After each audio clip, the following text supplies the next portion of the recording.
Hello, guhaye ikaze kuri Piscine Essence. Niba uri mushyashya hano, nitwa Piscine, nigisha gusa neza dukoresheje amavuta meza, amavuta abantu bazi nka drugstore cyangwa se amavuta acururizwa mu mafarumasi, atuma ugira uruhu rusa neza guhera ku birenge, mu ntoki, mu maso, ahantu hose, umusatsi mwiza, byose ndabifite. Niba uri umugorogeta, hi! Glogators ni abantu tubana kenshi cyane, abenshi bari muri groupe, abandi ni abantu bareba izi videos wenda batari muri groupe, ariko nyine ni abantu bikunda, bakunda gusa neza, abantu bareba iyi video community ya Piscine Essence Glogators. Yes, so hashize iminsi nta video, nduva guhera mu kwa gatatu, ukwezi kwa kane kwambereye kurekure, nagize ibyago ndarwara, ariko nagarutse rero nagarutse mvuga ati reka mbanze mbereke skin care ibintu ndi gukoresha, ni ukuri ndasa neza, nanjye ndireba nkavuga ya ndasa neza uko iminsi ishira. Nyine cyane cyane urumva iyo ucuruza amavuta, ngenda menya amavuta meza ajyanye n'uruhu rwanjye, ngenda menya ikintu nakoresha, kandi urumva mbere nagombaga gutegereza wenda nkavuga ati nzatuma iki, ubu ngubu byinshi mba mbifite, bigatuma rero nanjye ndushaho gusa neza nubwo namwe mbafasha. Ndabereka ibintu byose nkoresha mpereye kuri kategori iyo, cyangwa reka mbahe story nyine y'ukuntu skin yanjye yagiye evolua guhera umwaka ushize kugeza ubu ngubu. Umwaka ushize cyangwa se mu myaka 2 ishize nakoreshaga CeraVe AM. Ni CeraVe irimo sunscreen.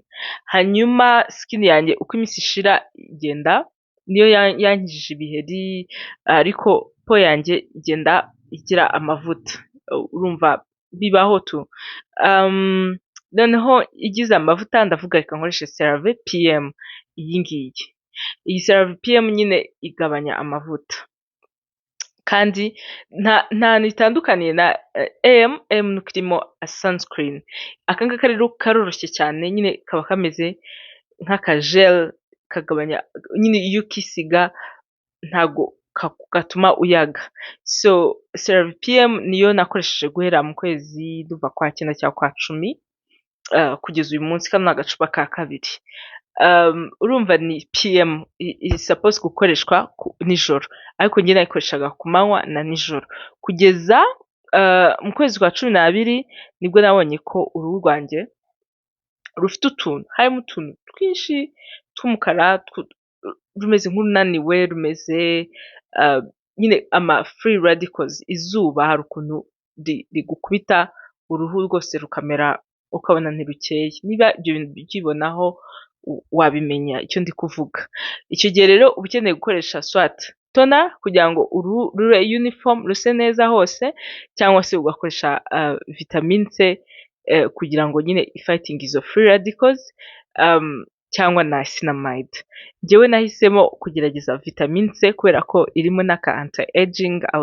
Urumva mfite imyaka 30, navuga ngomba kugerageza vitamin C nkareba ukuntu ikora. Hanyuma kubera ndi umutangizi mpera kuri CeraVe. CeraVe nyine iroroha, iri gentle cyane cyane kuyikoresha vitamine C. Ikindi cyiza cy'iyi CeraVe, ipakinze neza. Izindi vitamine C akenshi ziba ziri mu gacupa, bisaba nyine kuyihisha pe kugira ngo izuba ritayigeraho. Abantu mujya mubona amavuta amanitse mu mashop, ubundi si byiza, cyane cyane nka vitamine C iroxidizing. Iyi ngiyi igiye kumara amezi 6, niyo nayitangiye kuri bonane. Urumva amezi 6 cyangwa 5, 4 ariko ndibaza aka gasigayemo nyine nestimate kazamara 6, ko nisiga udutonyanga 1, 2, 3, 4 ya ubu ngubu rero ku manywa guhera mu kwa mbere nibura nka 3 cyangwa 4 mu cyumweru nkoresha iyi vitamine C na sunscreen gusa. Iyi sunscreen nayo yampinduriye ubuzima, ni ukuvuga ngo vitamine C yankuye utwo tuntu twose nari mfite, hanyuma ituma n'uruhu rwanjye rucyamo. Nyine hano nagombaga gusiga foundation kugira ngo hase n'ahandi, na hano gutya hari ukuntu hari hijimye kurusha ahandi. Ubu ngubu mbona skin yanjye iri uniform, so iyi vitamine C nicyo kintu yankoreye. Nishira ndashaka kwimukira kuri C13, iyi ni yari C10, iyi ngiyi ni 10, ndashaka kwimukira kuri 13 ya Cosrx, abenshi nkunze kuyibaha iri avancemo, nibaza ko izatuma nsa neza kurushaho, ariko so far iyi ngiyi mva yambere nziza pe, afite nzanazirangura. Nuko kugeza ubu nasanze nziranguye zishobora kuba zampenda cyane kurusha iziriya za C13, niyo mpamvu ntarazirangura, but this is really perfect if you can get your hands on it.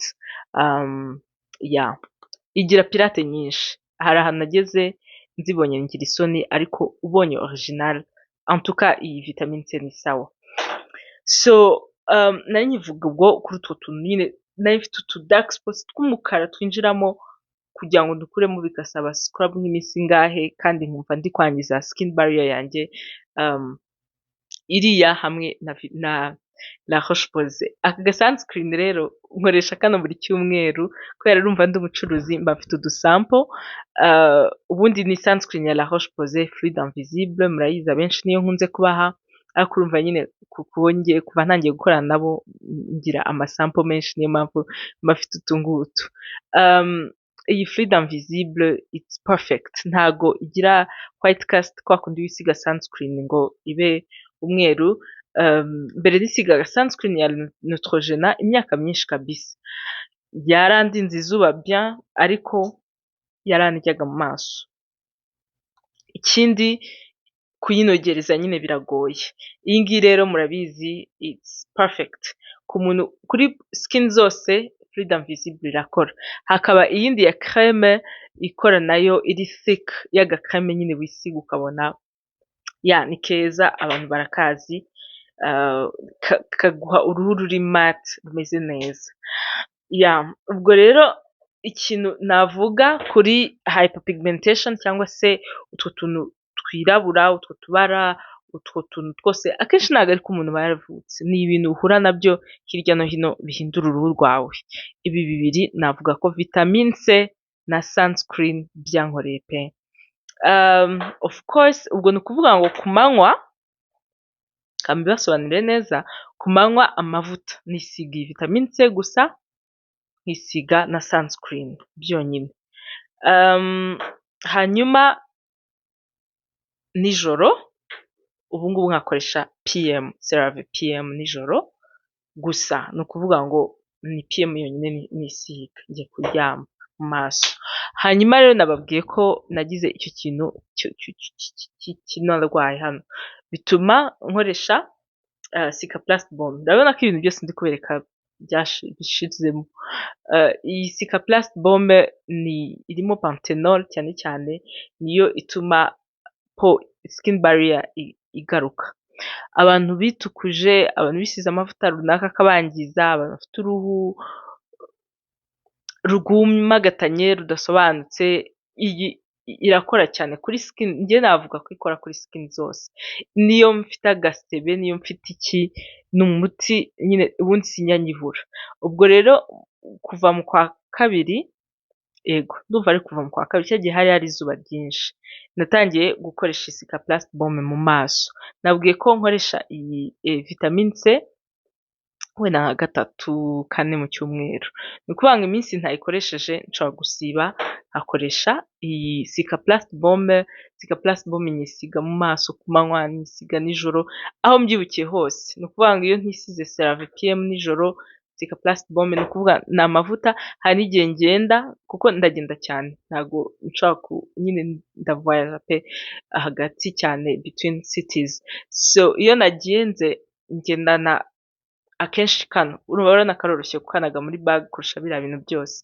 Hari igihe pakinga iyi Cicaplast Balm na sunscreen byonyine, akaba ari byo nshyira muri bag, cyane cyane ko manzi ko nyine ntazaba ndi mu rugo, ko hari igihe ujya ahantu ukibagirwa amavuta yawe, kugira ngo nyine ntajya kuri iyo risque yo kugira ngo wenda mbe nayata cyangwa se bindemereye. Ibi ngibi nshobora kubyisiga icyumweru cyose kabisa, ariko nyine buri gihe urumva iyi vitamine C yo iba ari nk'umuti. Ubwo ni Cicaplast Balm yo ni umuti ariko ituma ku kintu cya skin barrier, murabizi ko mvuga skin barrier cyane, kugira uruhu rutangizwa n'ibintu byose, rutagira amallergie ya hato na hato, nyine rumeze neza, rufite ubuzima bwiza. Iyi Cicaplast Baume irafasha cyane. CeraVe yamfashije cyane kuri icyo kintu cya skin barrier, ariko Cicaplast Baume kwiyongeraho noneho it's been a plus. Ni ukuvuga ngo rero mu by'ukuri amavuta ngira naya ya CeraVe PM, hanyuma iyi ikaba nk'umuti n'iyi ikaba nk'umuti, ariko nyine ko aya mavuta yose ni umuti, ngisiga nkarenzaho sunscreen and that's it. Ni ukuvuga ngo rero uramutse ufite ibibazo runaka, ufite nk'ikibazo cya skin barrier yangiritse, gutukura, kugira gute, Cicaplast Baume irakora. Hanyuma waba ufite ikibazo cyo kwirabura, ama free radicals n'ibindi, vitamine C igakora. Hanyuma po yanjye isigaye inyerera, nta bihe mperuka, idasa neza pe. Ikintu navuga rero ntekereza ko cyabiteye, hari iyi scrub. Mbere nakoreshaga izindi scrub, ariko iyi ya skin detox Neutrogena nayikoresheje guhera nayo nduva mu kwa 11, sinibuka igihe nayintroducinze, ariko ndumva ari igihe mu kwa 11. Nyine urumva hari igihe mba mfite stock, none nkarebamo ibintu byankorera, akaba aribyo ntangira gukoresha. Murabona ko ikiri nyinshi, ko ntabwo nyikoresha kenshi, nshobora kuyikoresha nka 2 mu cyumweru gusa, ntabwo amavuta yanjye nagashira kubera kenshi nyakoresha n'ayandi. Iyi scrub irimo ikintu nyine gikomeye nayihitiyemo, ni glycolic acid na salicylic acid, ni exfoliant. Izi exfoliant donc ni ibintu bituma uruhu rusukura. Noneho iyo wabikoresheje uruhu rusukuye rutarimo, hari ukuntu niba nabyita nk'imbyiro, ntabwo skin yo mu maso igira imbyiro, ariko nyine ibintu nyine bidakwiriye kubaho by'imyanda. Ubwo rero bituma akenshi iyo utexfoliatinga, bituma uruhu rutinjiza amavuta yawe neza, cyane cyane serum. Nk'iyi serum nkoresha nyine ya vitamin C, kugira ngo yabsorbe neza, kuko serum ziba zoroshye zimeze nk'utuzi, kugira ngo yinjire neza mu ruhu, uba ugomba kuba wakuyeho ama dead cells. Ubwo rero iyi ngiyi ni ukuvuga ngo ngiye kubabwira amasabune nkoresha. Iyi ngiyi nyikoresha nka 2 mu cyumweru, 2, 3, biterwa. Iyo maze iminsi nisiga makeup, nshobora kuyikoresha nk'igihe nisize makeup, ariko apana uwo munsi, nk'umunsi ukurikiraho. Iyo nisize makeup, kuyikuraho njye wundi ndahanagura, ntago nkoresha za demaquillant, mba mbona ari ibintu bituma skin yanjye nyikuba cyane. Ndashaka kugerageza tona muri ino minsi, ariko ubu ngubu nkoresha iyi sabune. Iyi ngiyi ni CeraVe, ndaza kuyibereka. CeraVe hydrating cream to foam, ni uko iya nyayo nayihaye umuntu, biba ngombwa ko ngabanyiriza gakeya mu hano. Urabona kagiye gushira, ariko ntabwo nzayibura ngo bakuzana iyindi, numva nayiberetse, nuko nayigabanyije mu gacupa ka tona. Iyi CeraVe rero nyikaraba igihe cyose, nijoro cyane cyane iyo nkuraho makeup, n'igihe cyose nyine nyikaraba mu gitondo, nijoro. It's my go to cleanser. Ikuraho makeup, sunscreen n'ibintu byose by'imyanda nyine wirirwanye cyangwa se ubyukanye. Akenshi mu gitondo nta n'ikintu uba ubyukanye, so akenshi mu gitondo nkaraba iyi yonyine, noneho nkagenda nyine nkahita nisiga icyo ndi bwisiga uwo munsi, yaba Cicaplast Baume cyangwa se vitamine C. Yari nijoro ndayibanza nkakurikizaho Chateau Rouge. Murabizi Chateau Rouge narayiberetse. Iyi ngiyi ni iya 2 nayo ndiho. Ni ukuvuga ngo double cleansing, cyangwa se gukaraba inshuro 2. Mwarambwiye ngo ntabwo nkunda kuvugisha icyongereza cyane, ariko ndagerageza kubishyira mu kinyarwanda. Double cleansing ni ugukaraba isabune, akenshi izigezweho ni isabune zirimo amavuta oil, like oil nka CeraVe oil cleanser, ariko njye ntabwo ariyo nkoresha iyi ngiyi kuko iri hydrating. Nashakaga nyine gukira cyane igihe nari kano, nibwo natangiye kuyikoresha. Nayo iramfasha cyane kuyibanza isabune iyo ari yo yose donc iri hydrating iri rich. CeraVe ibintu byayo biri rich kabisa birakize. Iyi ni CeraVe rero ndabanza nkayikaraba, ndamara kuyikaraba nkakoresha iyi Chateau Rouge gakeya nako kagakaraba. Iyi Chateau Rouge icyo ikora, iyi ngiyi ituma uruhu rwanjye ruguma ruri moisturized, nyine rumeze neza rufite itoto, igakuraho n'ibyo bintu byose. Ifite agafuro gakeya. Iyi ngiyi nta furo igira, iyi ngiyi iyo nyikaraba uruhu rwanjye ruranyerera. Ikindi rugacya pe! Mu gihe cy'ibyumweru nka 3 nkitangira kuyikoresha nibwo nabibonye ko uruhu rwanjye rwahindutse. Utwo tuntu twose nyine nababwiye two mu maso, urumva ni combination. Navuga ko iyi ngiyi yamfashije kudukuraho, hanyuma n'iyi ngiyi cyane, Chateau Rouge, hanyuma na sunscreen ya La Roche-Posay. Sunscreen ya La Roche-Posay nayo yampinduriye ubuzima ku kintu cya hyperpigmentation.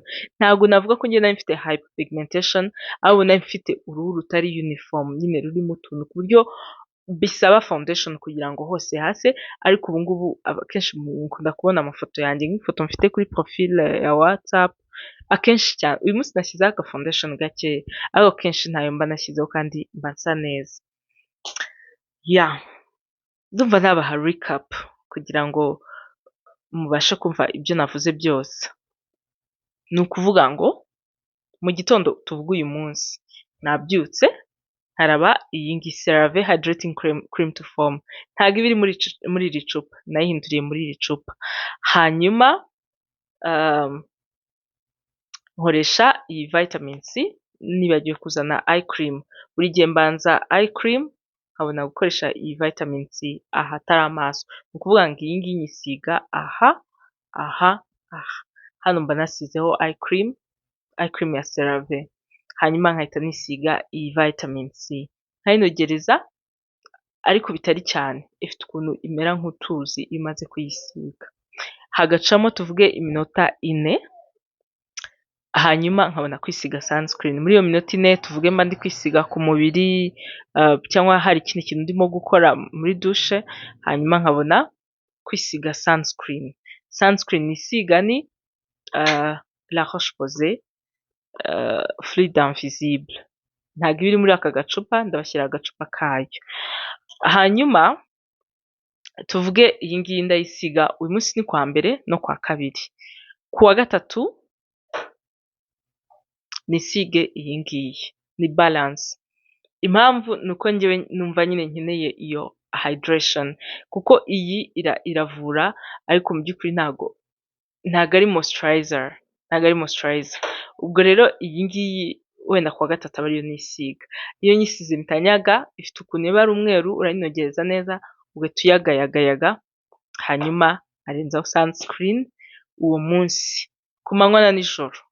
Nyuma y'iminsi 2 en tout cas, ku manywa na nijoro iyi Cicaplast Balm nkayisiga.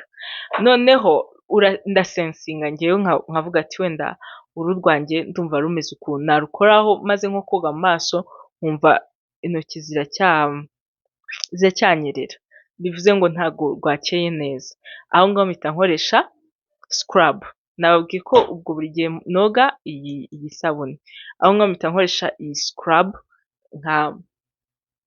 gahoro gahoro, apana gukuba cyane. Abantu boga mu maso ntabwo ari byiza, amatona ari strong si meza.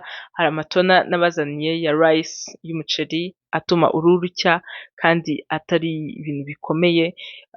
Akenshi tona iyo uyisize ku ntoki ukagira gutya aba ari nk'utuzi, ituma uruhu rusa neza utarinze gukubakuba cyane.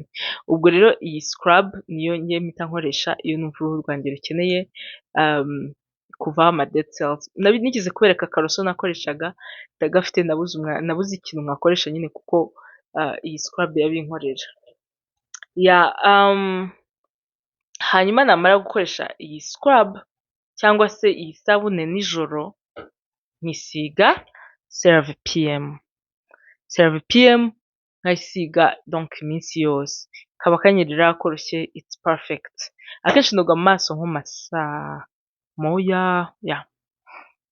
Hanyuma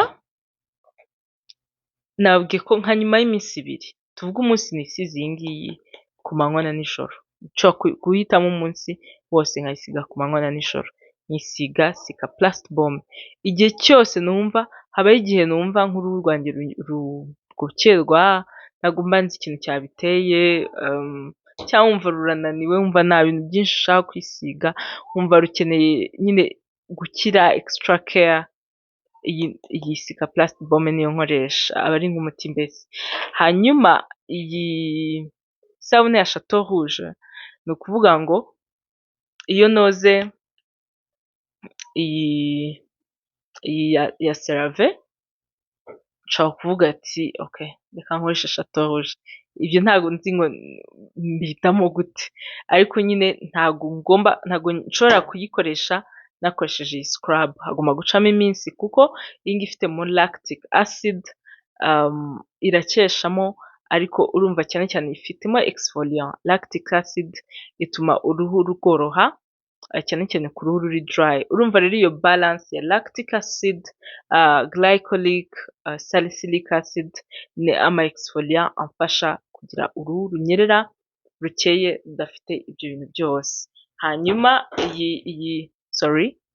kamera ndayimuvinze. Hanyuma iyi CeraVe Hydrating igatuma uruhu rugira iyo moisture rukeneye, rukaguma rufite itoto. Hanyuma iyi Ceramide na Niacinamide igatuma uruhu rwanjye rugumana skin barrier nziza. Niacinamide ituma utuntu tw'uduheri natwo iradukontorora, no kuba yoroshye cyane itaremereye, bituma uruhu rwanjye rutagira ibiheri, kandi ngira ubundi acne prone skin. Hanyuma n'iyi Panthenol igatuma uruhu rwanjye narwo ruba moisturized. Iyi kugira ngo mbibasobanurire, niyo mfite inkovu irangiza, iyi ngiyi ushobora kwisiga, ni barrier cream, ushobora kwisiga nk'umubebe kwa kundi umwambika kushe ikamutwika, iyi ngiyi iramukiza cyangwa ikanamurinda kugira ngo zimutwike. You understand? Ni umuti urenze nyine.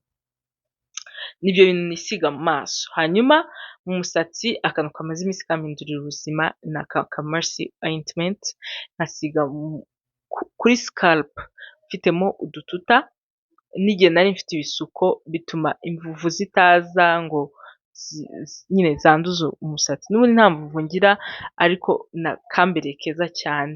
Ikindi nkisiga, hari igihe nyine nisanga ariko konyine mfite, ni ukuvuga ngo ngewe iyo mvoyaje kenshi ngendana utuntu dukeya, nshobora nko kugendana utu gusa, akaba ariyo mavuta ngendana.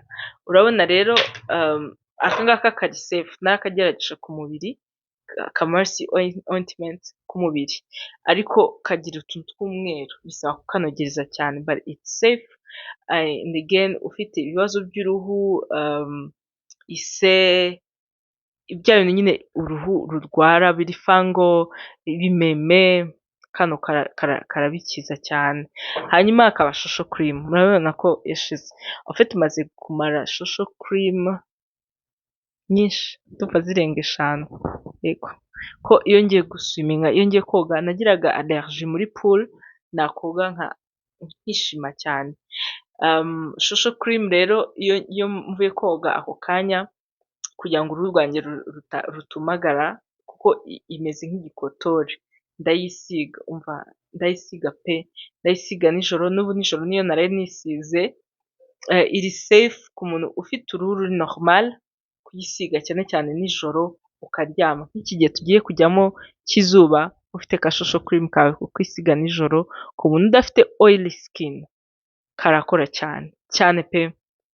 Ikindi nababwira ni uko uguriye hamwe izi ebyiri, kamwe kagura 10,000, ariko uziguriye hamwe 15 ndaziguha, cyangwa se uguze 2 twaka cyangwa 2 twaka. Hari abantu bajya bagura 2 twaka cyangwa 2 twaka 15 ushobora kutubona. Ndumva birangije. Iyi Shosho Cream nayisize mu maso, ntabwo ngiye yankoreye, ntabwo yanteye ibiheri, ahubwo yatumaga nyaga cyane. Ariko ku muntu ufite nka dry skin, this can be perfect. Cyangwa ku muntu umenyeye kwisiga igikotori, aka ni agakotori keza cyane kanoze kabisa. Ufite muri kino gihe tugiye kujyamo cyo kulayaringa. Urabona nk'ubu ngubu ukuntu nsa ku maboko, mba nisize cream ya CeraVe kubera ko ntafite oil ya Wix, nkahita ndenzaho shosho cream. Urabona ko po yanjye imeze neza. Izuba ryarantwitse terrible, ryarantwitse ndasekeje. Kandi nari nisize sunscreen, nicyo kigaragaza ukuntu izuba ari hatari, nyine izuba ni fo. Nari ngiye kubabwira rero mu gihe tugezemo cy'izuba, hari ibintu tugiye kubika n'ibindi tugiye kubyutsa. Abantu bisiga retinol nka anti aging ni nziza cyane, ariko niba wayikoreshaga 2 mu cyumweru yikoreshe rimwe, kuko uruhu ruzaba sensitive cyane ku zuba.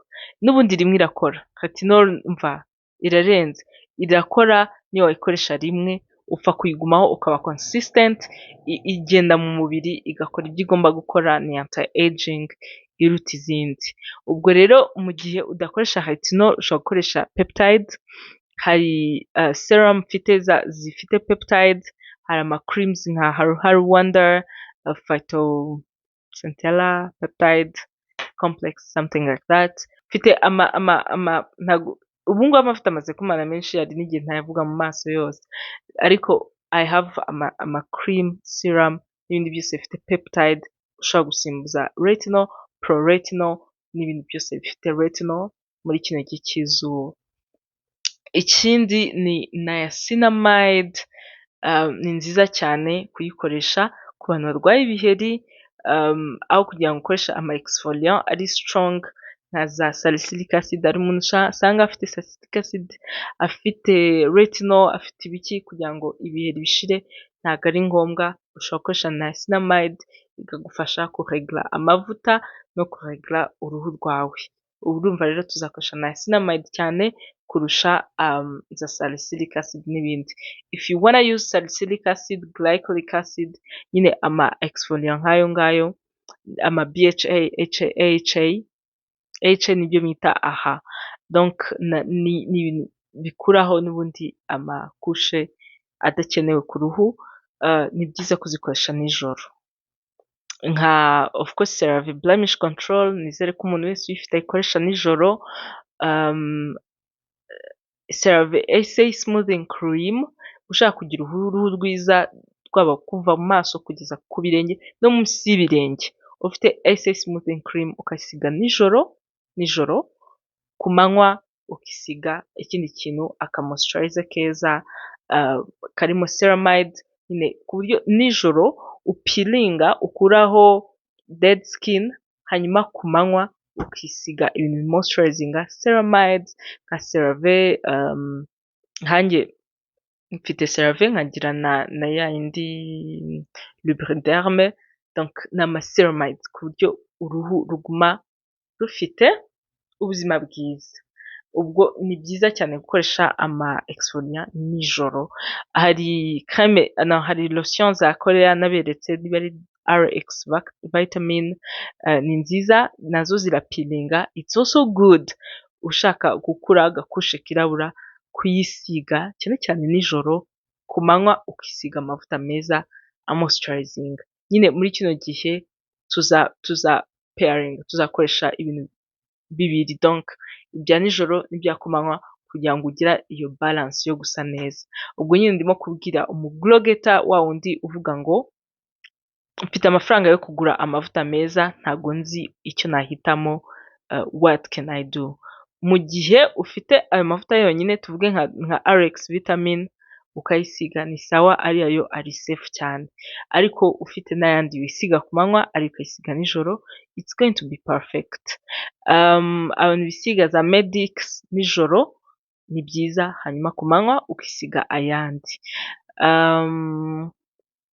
Amavuta amaze kumara menshi. Mfite ama moisturizer nanjye nayareba nkaryoherwa, za Beauty of Joseon Dynasty cream, abantu bayisiga barayizi, it's really perfect. Hyaluronic acid ni ngombwa cyane kuri barrier no kugira uruhu rufite itoto. Ni ukuvuga ngo hyaluronic acid, panthenol, ceramides, peptides ni ibintu tugiye gukoresha cyane muri kino gihe cy'izuba, kugira ngo tugire uruhu rusa neza. Ikindi navuga of course vitamin C uyifite ushobora kuyikoresha ku manywa ariko muri kino gihe cy'izuba ushobora no kuyikoresha nijoro, skin yawe iba yaciye muri byinshi ukayisiga ukarenzaho aka moisturizer kawe ukaryama, nanjye ngiye kuzajya nyitangira kuko nyine izuba ryawukubise kabisa. Ikindi navuga quand même sunscreen sinzi ukuntu nabyita ahubwo mugure spray, ndazishyira kuri promotion ariko mugure sunscreen nyinshi. Murabizi ko ako mugura kariya gato ni 50 ml gahita gashira vuba. Spray aba ari mililitiro 200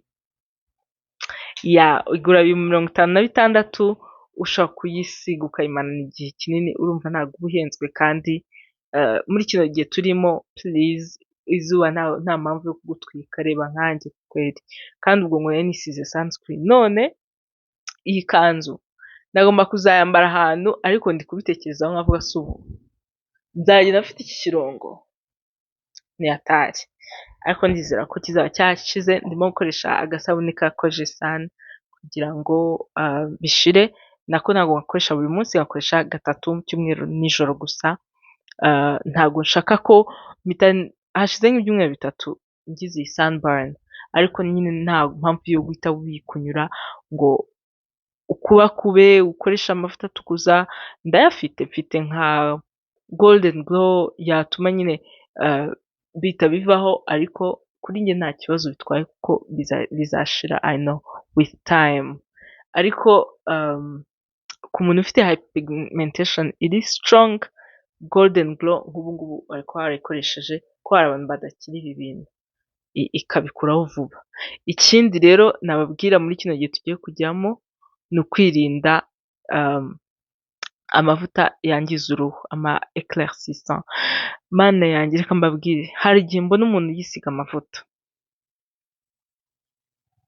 ama glycerine ari strong, hari ibintu bavangamo sinzi ibyo ari byo, ukabona umuntu wari uzi yasaga neza afite ayandi mabara, arasa umuhondo. Murabizi namwe ama éclaircissant tuyareke, ahubwo niba ushaka kugira uruhu rukeye rusa neza wige gufatanya exfoliant nijoro n'amavuta moisturizinga ku manywa, hanyuma no kwifatanya n'isabune nziza, scrub nziza, ibintu byose byiza bizatuma ugira uruhu glowinga rusa neza rutitukuje, sibyo? Njyewe ndi umuhamya w'uko wagira uruhu rusa neza utitukuje. Ndumva aribyo nababwiraga, ngiye kurikodinga indi video kuko niwo mwanya mbonye wo kurikodinga itandukanye n'izo nsanzwe mbabwira, ariko nibaza ko ifitiye abantu benshi akamaro, ku bantu bashaka gutangira YouTube channels, kubera hari abantu bimbaza se ni gute ugejeje ku subscribers bangana gutyo, bigenza ute, bigenda gute? Niba rero uri hano ushaka gutangira YouTube channel cyangwa se ufite umuntu wayibwira wayisangiza, itandukanye n'amavuta but I feel like it's necessary. Ntabasobanurira byose, si na YouTube channel gusa, njyewe nkora social media management, na managing ama account atandukanye y'ama business hano mu Rwanda kandi yakuze, bivuze ngo nakoze course nyine ya social media management, mfite certificate, I know what goes on in social media management, nyine kugira ngo ugire social media ikure utarinze kuvuga ibintu bidakwiriye, utarinze kwirirwa utukana, utarinze kwirirwa ukora nyine ibintu bidakwiriye, kugira ngo ukunde ugire views cyangwa ukunde ugire likes, ukunde ukuze account yawe cyangwa se utangire business yawe ikure uri kuri social media. Ndabakunda cyane, nari mbakumbuye. First of all ndabanza mbahe iyi video, iyindi ubwo nzaba nyibaha I don't know when. I really want gukora meet and glow tugahura. Ubu ngubu nyine ari mind yanjye, hari ibintu byinshi byahindutse, ari umubiri wanjye ngomba kubanza nyine nkasubira mu buryo, nkakira neza. Ariko amavuta yenda ya supplyinga, umuntu ushaka kugura amavuta please call me, mfite amavuta menshi, ariko ngomba kubanza donc nkaba mentally ready guhandlinga meet and go kandi noneho ndashaka ko iba itandukanye n'iy'ubushize hakaba harimo ikintu gishyashya kibafitiye akamaro ku buryo uba waje ugatahana wenda ibirenze amavuta, ubumenyi cyangwa se n'ikindi kintu nyine cy'impuruvinga uruhu rwawe, cy'impuruvinga uburyo usa ko ndabizi ko ariyo mpamvu mwese munkurikira cyangwa mungana. Ndabakunda cyane cyane ni ukuri muri abantu barenze b'agaciro nubaha mudasanzwe. Mukomeze rero mwikunde, mukomeze muse neza, niba ari ubukwe ugomba kujyamo witegure kare, urebe ese nzaba nsa nte, ubitekerezeho. Muri ino minsi hari akazuba harasa neza, nzajya mbaha amavidewo wenda mbabwira ati nk'ubu urabona iyi ni look afite nakoze aka makeup nshaka kureba ko hari ubukwe nzajyamo vuba, bati ndashaka kuzakora nyine iyi look ni gutya nzaba nsa, imisatsi sinzi niba nzaba mfite iyi wig cyangwa nzaba nakoze imisatsi yanjye, but the wig, iyi wig ndabona ijyanye n'iyi kanzu, ikanzu nyine nayiberetse niyo nzaba nambaye. By the way narabyibushye, agomba kuyongera cyane cyane igice cyo hasi, ndabyibushye actually hasi, so iyo video nayo nzabibereka abantu bakunda nyash, nabyibushye neza pe ku buryo iyi kanzu urumva nayikoresheje irankwira hejuru, hasi wapinda itonde byiza cyane, so nzabereka kino kirongo giteye isoni, nzabereka ibintu nakoresheje yaba ibiryo, sport n'ibindi byose. Donc somebody is ready, you will catch me at the pool anytime. Ndabakunda cyane rero, bye.